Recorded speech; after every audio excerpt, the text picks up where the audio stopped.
Intervenido hace un momento 5 asambleístas. En el uso de la palabra, el legislador Vicente Almeida. Al pueblo ecuatoriano en estos momentos tan difíciles que están viviendo. Y gracias al señor ministro de Finanzas por su comparecencia este día aquí en la Asamblea Nacional. Primeramente, ha existido una falta de comunicación de las decisiones que ha tomado el gobierno a lo largo de la emergencia.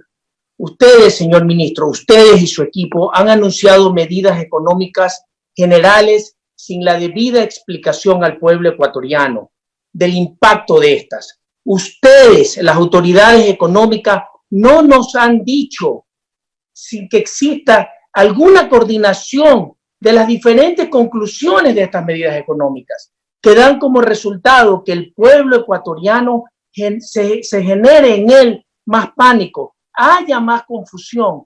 Tenemos la necesidad, señor ministro, de que hayan mensajes claros y sobre todo que sean creíbles para el pueblo ecuatoriano. El gobierno debe aclarar cuáles son sus verdaderas intenciones. Pues mientras el presidente dijo que el dinero era exclusivamente para la lucha contra el coronavirus, el ministro de la Producción declara que era para garantizar nuevos préstamos del gobierno. ¿Qué incongruencia, señor ministro? Quiero referirme a una frase que usted dijo el día domingo en la noche, que ha sido citada en las diferentes redes sociales, recogida por la prensa y todo, y como un gran autor de esto: la realidad supera la ley. No lo digo yo, lo dijo usted. La realidad supera la ley. Quiero referirme a este pago de los 325 millones de dólares que hizo el gobierno a los tenedores de los bonos. ¿Por qué, señor ministro? Si la realidad supera la ley, ¿por qué no se gestionó que en lugar de pagar el capital de estos bonos, paguemos los intereses? ¿Por qué se hizo lo contrario? Porque la ley lo permitía. ¿Por qué no hicimos una gestión distinta? Estamos viviendo una pandemia mundial, estamos en un grado de excepción. ¿Por qué no logramos hacer una excepción también en el pago de los bonos? La realidad supera la ley. Haga pública, señor ministro, la lista de los tenedores de bonos a los que se pagó con el dinero del pueblo ecuatoriano. No nos diga, vayan a la página de X, Y, Z, donde existen X, Y claves para poner. Publíquela usted. El que nada teme, el que nada hace, nada teme. Hay un viejo adagio que dice. Díganos si existe alguna relación del viceministro Alberto Esteban Ferro Ponce. Le voy a leer textualmente lo que dice un periodismo de investigación. Si viajar por el mundo y negociar contenedores de la deuda es un placer y un desafío, no existen palabras para definir a un funcionario de alto nivel que negocia la deuda y sea el titular de empresas en un paraíso fiscal. Titular, en abierto desacato a las leyes de su país. Se trata de un acto que burla la normativa nacional que prohíbe a los funcionarios poseer empresas en paraísos fiscales. Este es el caso del viceministro Ferro, el viceministro que cenaba con los tenedores y habla, señor ministro, de compañías a las cuales está vinculado o estuvo vinculado 30 días antes de ejercer el cargo de viceministro. Río Manso S.A., GMS Service y Lip Service aparecen vinculadas al citado viceministro y su familia, según información compartida, no por mí, por el diario La Estrella a través de su periodista Marlena Testa. ¿Por qué no investigamos, señor ministro? ¿Por qué, de ser el caso, usted no investiga? Y si es verdad, pídale la renuncia. No nos burlemos más del pueblo ecuatoriano. Es importante cómo. Yo quisiera, en otro tema, que nos diga, por el tiempo quiero ser específico del tema, cómo y cuándo el gobierno nacional va a pagar las asignaciones presupuestarias que le corresponden a los GATS. Estas asignaciones, señor ministro, superan los $1.000 millones de dólares. Han causado un perjuicio en las diferentes ayudas emergentes que se necesitan a nivel cantonal y a nivel provincial para el mantenimiento de los servicios de las diferentes entes seccionales que tienen a cargo en beneficio de la ciudadanía. Señor ministro, también respóndale al pueblo ecuatoriano. ¿Por qué la denuncia? ¿Qué hay de verdad en la denuncia de la ex ministra de Salud?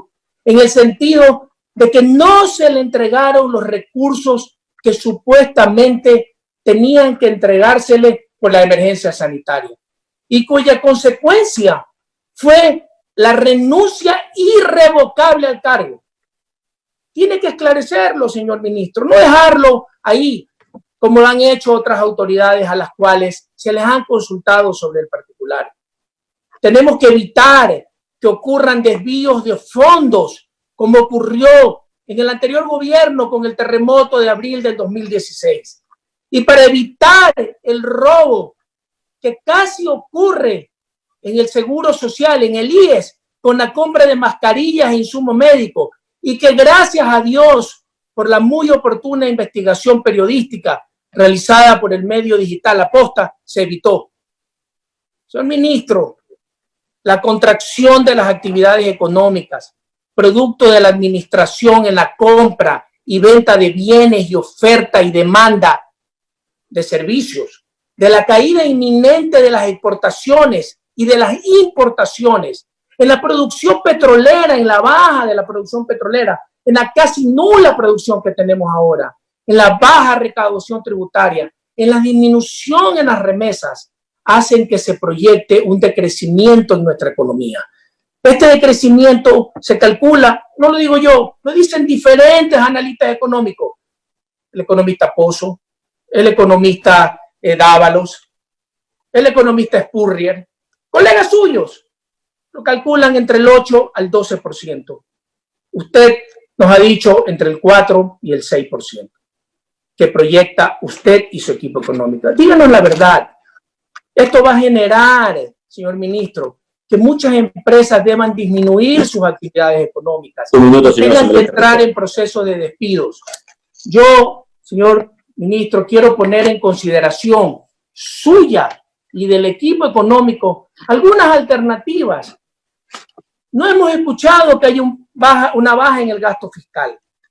No debemos de olvidar que existen claves en soluciones que nacen de reordenar el diferente presupuesto general del Estado.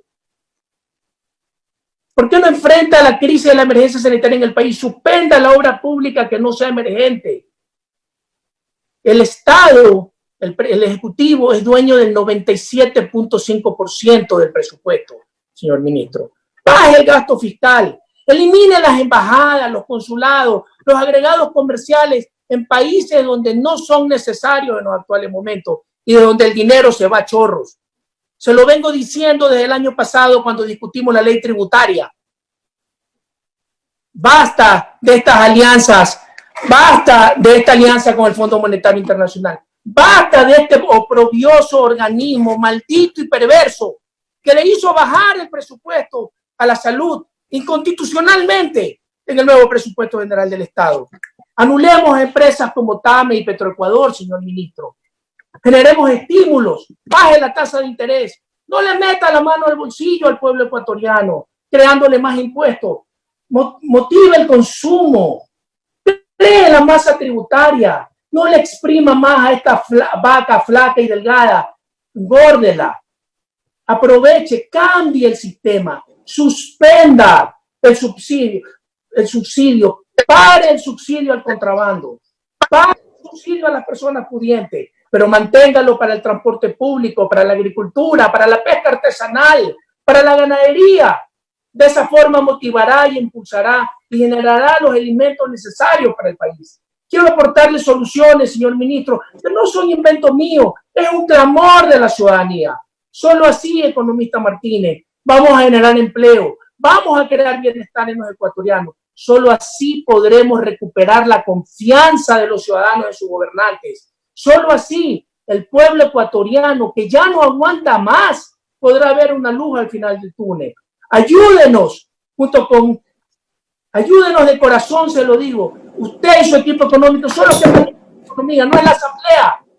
No traten de que sea la asamblea la culpable de que este golpe económico del país. Sean ustedes los abanderados de una solución. Tomen las medidas económicas acorde a la realidad social y no a conveniencia de organismos internacionales. El país espera acciones inmediatas y no falsas promesas. Gracias, señor presidente. Ahí el asambleísta Vicente Almeida, legislador por la provincia de Guayas. Tenemos una nueva intervención en este momento. Se ha expuesto por parte del presidente de la Asamblea Nacional.